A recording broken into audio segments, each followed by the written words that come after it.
প্রিয় দর্শক, বাংলা ভিউর সরাসরি সম্প্রচারে আপনাদের সবাইকে স্বাগত জানাচ্ছি। আমি কামরুল ইসলাম মাহি, ক্যামেরা আছেন আহমেদ সাইন। আমরা এই মুহূর্তে অবস্থান করছি সিলেট নগরের পূর্ব কাজীর বাজার এলাকায় অবস্থান করছি এবং আপনাদেরকে একটা আপডেট জানানোর জন্য আমরা এই মুহূর্তে সরাসরি সম্প্রচারে যুক্ত হচ্ছি। আপনারা জানেন আজ পুরো দিন সিলেটের বৃষ্টিময় দিন ছিল এবং বৃষ্টিতে জনজীবনে ভোগান্তি নেমে এসেছিল এবং সকাল থেকেই কিন্তু মেঘাচ্ছন্ন ছিল সিলেটের আকাশ এবং থেমে থেমে মেঘের গর্জন ছিল এবং সকাল থেকেই কিন্তু সকালের পর অর্থাৎ 9টার থেকেই কিন্তু মুষলধারে বৃষ্টি শুরু হয়। এই বৃষ্টিতে কিন্তু সিলেটের জনজীবনে খুব ভোগান্তি নেমে এসেছিল এবং আবহাওয়া অধিদপ্তরের যে পূর্বাভাস বলা হচ্ছে, আবহাওয়া অধিদপ্তরের পূর্বাভাস বলছে যে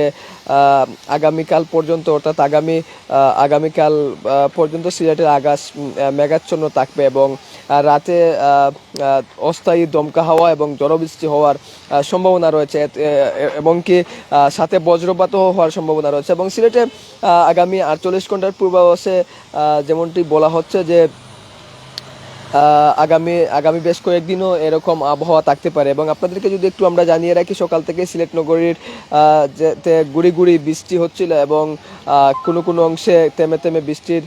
বিরতি থেকে আরবার অন্য অন্য জায়গায়ও সব জায়গায় মোটামুটি বৃষ্টিবাদল হচ্ছে এবং বিভিন্ন উপজেলায়ও কিন্তু আমরা খোঁজখবর নিয়েছি যেটা বিভিন্ন উপজেলায়ও কিন্তু বৃষ্টি হচ্ছে এবং বৃষ্টিতে সাধারণভাবে মানুষের যেমন দুর্ভোগ নেমে আসে, সেই দুর্ভোগ কিন্তু নগরবাসীকেও পোহাতে হচ্ছে এবং বিশেষ করে হঠাৎ বৃষ্টির কারণে কিন্তু স্কুল কলেজের শিক্ষার্থীরা এবং অফিসকামীদের দুর্ভোগে পড়তে হচ্ছে এবং বৃষ্টির কারণে অনেক যানবাহনের সংখ্যাও কিন্তু সিলেট নগরে অধিকাংশেই কম ছিল। আমরা দেখেছি যানবাহন একেবারেই কম ছিল এবং যা ছিল কিন্তু তাও অপ্রতুল্য ছিল এবং অপরদিকে বৃষ্টির থামার পরে আবহাওয়া কিন্তু তেমন একটা এখনো পর্যন্ত স্বাভাবিক হয়নি এবং আজ সারাদিনই সিলেটের কোথাও রৌদ্রের দেখা মিলেনি। আপনাদেরকে যদি আমরা আরেকটু জানিয়ে রাখি যে সকাল থেকেই সিলেটে গুড়ি গুড়ি বৃষ্টি হচ্ছিল এবং এই বৃষ্টির কারণে কিন্তু যে মানুষের জনজীবনের যে ভোগান্তি সেটি কিন্তু একেবারেই কম বলা চলে না এবং আপনাদেরকে আরেকটি বিষয় আমরা জানিয়ে রাখি, আপনাদেরকে এই মুহূর্তে চিত্র দেখাচ্ছে সুরমা নদীর চিত্র দেখানোর চেষ্টা করছে এবং সুরমা নদীর চিত্র এবং আপনারা জানেন যে টানা বর্ষণ ও পাহাড়ি ডলে বেশ কয়েকদিন আগে সিলেটে ভয়াবহ বন্যা পরিস্থিতি হয়েছিল এবং এই বন্যায় সিলেট নগরও প্লাবিত হয়েছিল এবং এই মুহূর্তে সবচেয়ে আপডেট যে বার্তা হচ্ছে সেটি হচ্ছে সুনামগঞ্জে এই মুহূর্তে পাহাড়ি ডলের বেশ কিছু এলাকা প্লাবিত হচ্ছে এবং টানা বর্ষণ এবং পাহাড়ি ডলে যে হাওয়ার অঞ্চলের বেশ কয়েকটি নদীর পানি ইতিমধ্যেই বিপদসীমার উপর অতিক্রম করছে। আমরা এই মুহূর্তে অবস্থান করছি সুরমা নদীর সিলেট পয়েন্টে অর্থাৎ সুরমা নদীতে আমরা সিলেট পয়েন্টে অর্থাৎ কাজীরবাজার ব্রিজের পার্শ্ববর্তী একটি জায়গায় আমরা অবস্থান করছি এবং সুনামগঞ্জের যে সুরমা নদীর পয়েন্ট রয়েছে সেটিতে বিপদসীমার উপরেই পানি প্রবাহিত হচ্ছে এবং সুরমা নদীর পানি সুনামগঞ্জের পয়েন্টে বিপদসীমার উপরে প্রবাহিত হচ্ছে এবং জাদুকাটার পানিও কিন্তু বিপদসীমার উপরেই প্লাবিত হচ্ছে। এতে করে কিন্তু নতুন নতুন এলাকা, সুনামগঞ্জের নতুন নতুন এলাকা প্লাবিত হচ্ছে এবং সেখানকার কিন্তু বন্যা পরিস্থিতি সৃষ্টি হচ্ছে এবং 13 জুন অর্থাৎ আজকে সকালেই পূর্বাভাসে যেমনটি বলা হচ্ছিল আগামী 24 ঘন্টা সুরমা, কুশিয়ারা এবং উত্তর পূর্বাঞ্চলের সব প্রধান নদ নদীর পানির সমতলই বৃদ্ধি পাচ্ছে এবং বৃষ্টিপাতের পরিপ্রেক্ষিতে কিছু স্থানে কিন্তু বিপদসীমার উপরেই কিন্তু পানি প্রবাহিত হচ্ছে। এতে করে কিন্তু সিলেটের আমরা যে কয়েকটি আপডেট তথ্য জানাচ্ছিলাম যে সিলেটের বেশ কয়েকটি সুনামগঞ্জের যে কয়েকটি উপজেলা প্লাবিত হওয়ার সম্ভাবনা রয়েছে সেটি কিন্তু সকাল থেকেই অব্যাহত বৃষ্টি এবং পাহাড়ি ডলের কারণে কিন্তু সেটি অব্যাহত রয়েছে এবং আমরা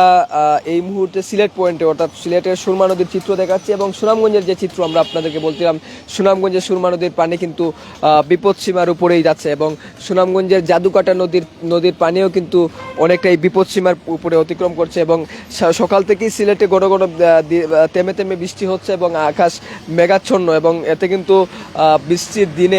দিনে ঝড়ো বৃষ্টির দিনে যেই ভোগান্তিতে মানুষজন পড়তে হয় সেটি কিন্তু স্বাভাবিক নিয়মেই মানুষজন ভোগান্তিতে পড়ছেন এবং শহরে যানবাহনের সংখ্যা খুবই একটা কম ছিল এবং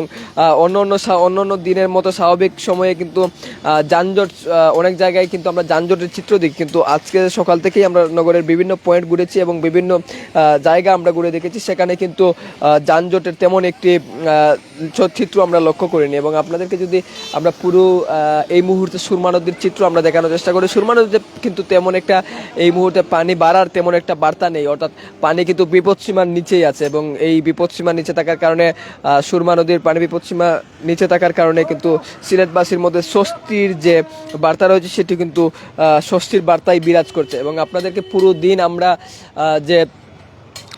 সকাল থেকেই কিন্তু আমরা নগরের বিভিন্ন পয়েন্ট এবং বিভিন্ন জায়গা